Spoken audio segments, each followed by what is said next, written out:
Ang concern ko po about sa refund ng PLI, aabot po ba the second week of the following month kahit na may posting na po ng remittance? Iba-iba po ba pagbibigay ng refund kasi may bank na agad nagbibigay dahil may remittance na. May bank na aabot pa ng susunod na buwan. So, ito po mga master ay kapag mayroon po kayong matatanggap pa na refund coming from the private lending institution. Nangyayari po yun madalas kapag nagre-renew ka ng inyo pong loan. So, ang refund ayon po doon sa DepEd Order number 20 series of 2021 sa agreement ng DepEd at ng mga bangko ay ibibigay po siya within 30 days from notice, no, or yung nabigyan po, no, na-inform ito pong si bangko na mayroon kang refund na matatanggap from them. So ang tanong dyan ay paano mai-inform itong si bangko na talagang mayroon kang makukuha na refund sa kanila ay doon po sa remittances, no. Although may ideya na sila na possible na magkaka-refund ka dahil nag-renew ka, pero yung sure talaga na talagang magkakaroon ka ng refund ay kapag mayroon na pong remittance na natanggap ito pong bangko, no. So ang deadline po ng remittance ay 10th day of the following month. Kaya possible po talaga na mayroong mga instances na yung refund ay doon sa second week, third week o kaya ay fourth week ng following month.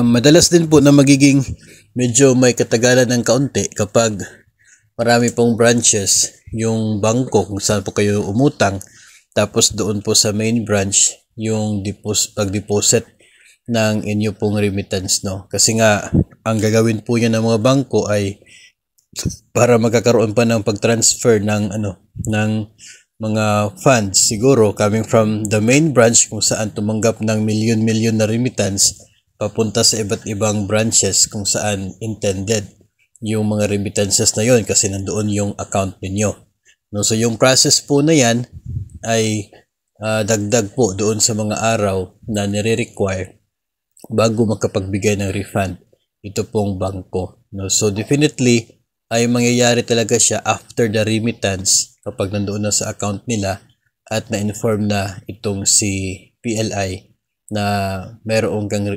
remittance, no, mayroong kang refund.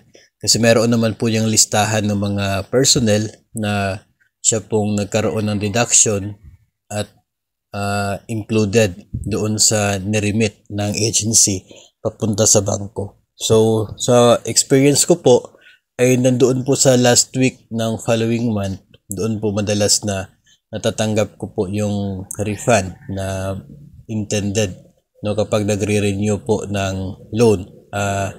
Kahit po saan pong bangko na na-experience ko po ay nasa ganun po na petsa talaga yung pamimigyan nila ng refund, in which I also understand kasi kung ang remittance naman po ay end of the current month o kaya ay up to the first week of the following month ay normal po, no, na it takes time din para sa kanila bago po makapag-release ng refund.